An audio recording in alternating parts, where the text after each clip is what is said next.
Okay, so this has happened to you and your doorknob has gone through the drywall. The first thing that you need to look at is your door stopper to make sure that it's in place, because these will sometimes fall off or break off, and then the door handle will go through the wall like we have here. And if you don't want this to happen again, you're going to want to fix the door stopper.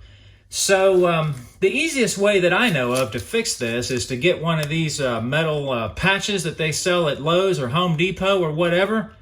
They're a little bit pricey. They're like $5, $4 to $5 a piece, but they will save you some time and solve this problem.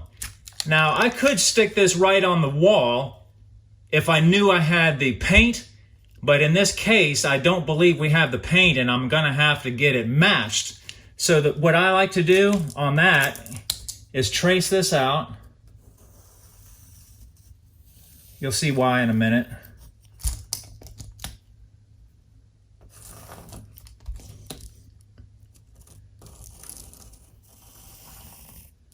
All right, just like that, leaving the hole in the middle.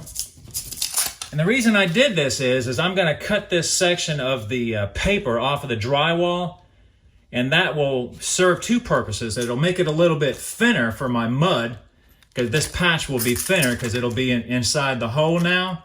And also, it will give me a sample to take to the paint store to get a match. So that's really why I'm doing it, but it also serves a purpose to make it a little easier to finish the mud too. So just take your razor knife and cut the square out.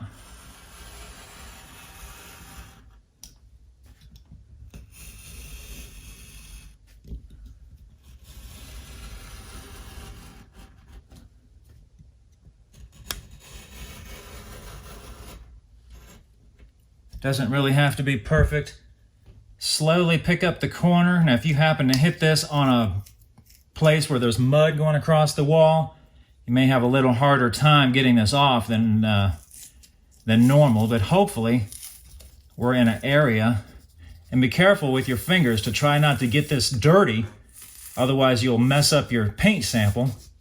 Just slowly work it loose. And just pull it off of there slowly.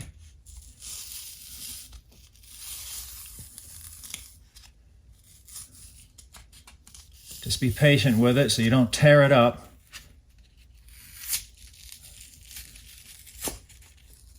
There we go. Now we have a good paint sample to take to the store. And after you do that, just a matter of peeling the paper off of the back so that it sticks, and get it on there.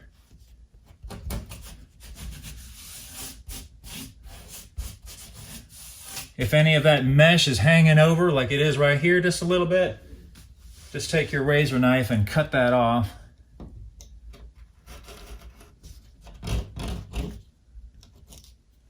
And there you go. It's all indented inside the square, and that will make that a little easier to finish as well.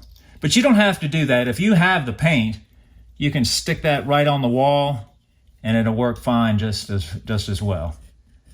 Okay, once you're pretty satisfied that you've got this inside the square, just go ahead and add a little mud to it. The trick is to not try to get all this in one coat. I usually put on multiple coats, maybe 3, somewhere in there, and just spread it on thin. It's gonna look not so good on the first coat. Keep those edges thin so that you don't have to sand this for a week, and let it dry. Now, if you're in a hurry like me, you're gonna wanna use a fan. I have this floor blower. I'm gonna blow on that, and this will be dry in a half an hour.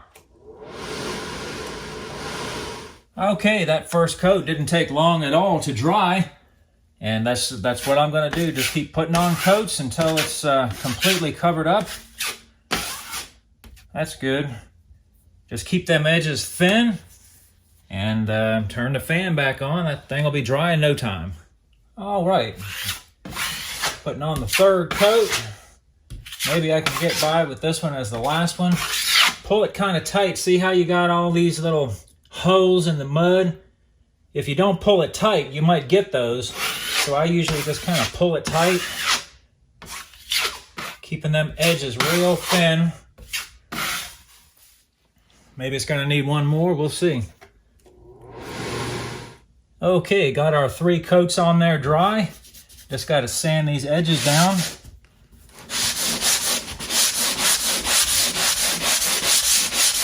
This is kind of how you want them, where they just kind of go into nothingness. You can't feel it. Just do that all the way around. Just a little light sand in the middle.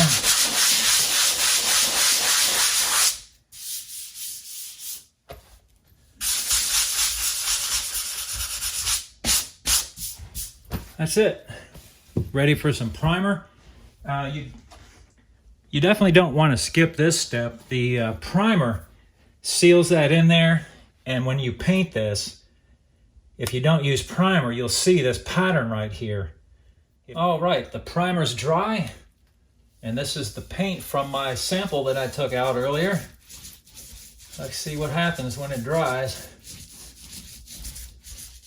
Hopefully what happens is it matches.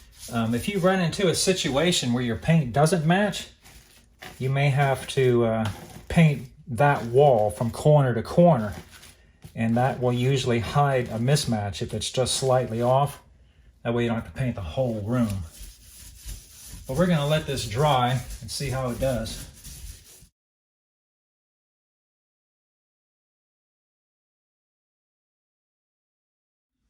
Okay, so it looks like they did a stupendous job matching the paint. If you enjoyed this video, click on that thumbs up and do subscribe to my channel. I come out with videos like this as often as I can. Thanks for watching.